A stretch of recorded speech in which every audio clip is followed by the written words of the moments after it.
Taking a look at Geelong's potential draft plans, they usually find some pretty big bolters, but at the pointy end, with them holding a first-round pick, who might they be looking at the top of their list? We take a look at their list needs, potential targets, club-tied prospects, and plenty more on this episode. We move on to our AFL club-by-club draft analysis, the midway point of the season. We've done Adelaide through GWS. We've got Geelong and Hawthorn on the radar today. We'll start with Geelong. Mitch, their draft hand is picks at this point, before trade period obviously, and before the ladder's finalised, but picks 15, 33, 51, 69, totaling 1,412 points. Their club-tied talent, Jesse Muller, went pretty well for Vic Country on the weekend, actually kicked the 3 goals.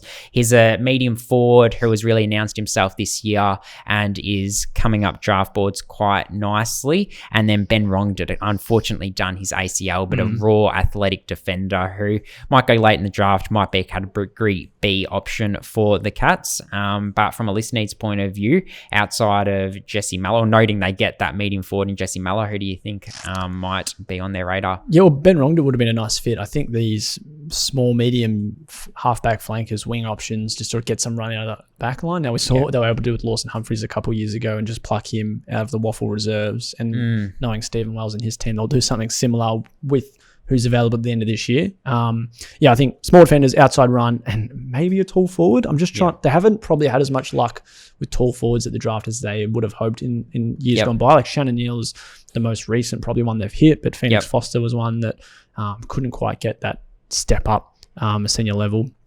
So it'll be interesting to see how they go with some of the key position needs if they see they need some. Like Mitch Edwards is one we haven't been able to see too much of just yet. Toby Conway's another one that's been sidelined but shown potential. So with the draft hand they've got a first round pick. Unless they get really busy in the trade period, which they have been known to do, they'll likely hold that selection through. And I think maybe they start with a forward option if there's one there, like we've talking about Mitch Marsh and where he might be, and if he's coming in a bit short, who might be those options if it's a fancier Louis Emmett type, and they try and get that Shannon Neal Louis Emmett balance outside of forward ruck combination. But I think Liam Heatherton could be one, a nice athletic forward. They won't have Jeremy Cameron forever, and I think he's one that might be on their radar as a tall forward option for them to consider. That's good from you, Mitch. I really like that. You like it? Yeah, I like that. I like that fit. No, I would, although I do like that fit, I'd actually go a halfback as well, which you referenced. So I think Luke Candy or a Jet Darlitz, a couple of South Australians who really showed their form.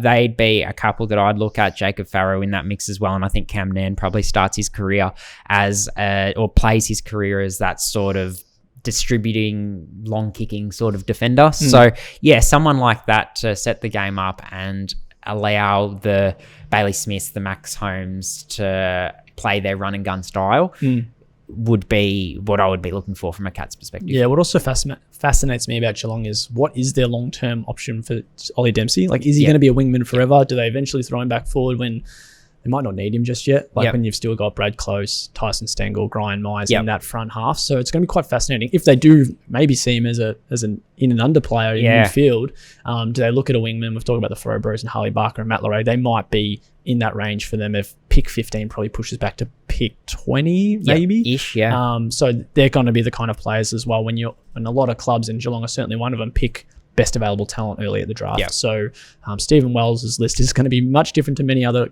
recruiters, but the top of the tree is going to have a name certainly circled when they're on the clock. So yeah, a little bit for Geelong to weigh up. But yeah, as just going back to Ben Wrongdon, I was really keen to see his season this year. And when I talk about maybe wanting those halfbacks, he's certainly a player that could offer some run, but also some intercept work as well. And when you combine that with what they've got in Sam DeConing, Jack Henry, Connor O'Sullivan, we've seen a little bit from Lawson Humphries, Jack Martin's looking like a nice fit down back. This is it's a nice group they've got, but I would like to see them kind of add to it, and maybe Ben Wrongdon is the name for them. Probably one that just needed to play, really, because he is so raw and probably had a few quieter games to start 2025. So yeah, you really feel for him, and from all reports, he's one of the better characters in that Vic Country group. So no doubt they miss him from a culture point of view too. So really unfortunate, but yeah, hopefully Geelong see a long-term plan with him where, it might not be that he plays in the first 2 or 3 seasons on their list, but if you take that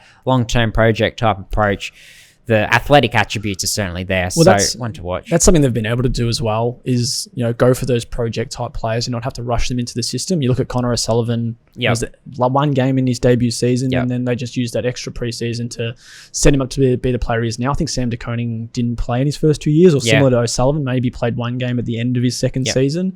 And then his first year as a certain starter, they're going to win the premiership, and he plays a big part in that. So True. that is the luxury that clubs like Geelong do have, whereas you look at Richmond and Essendon and the kind of names and the amount of names they have to debut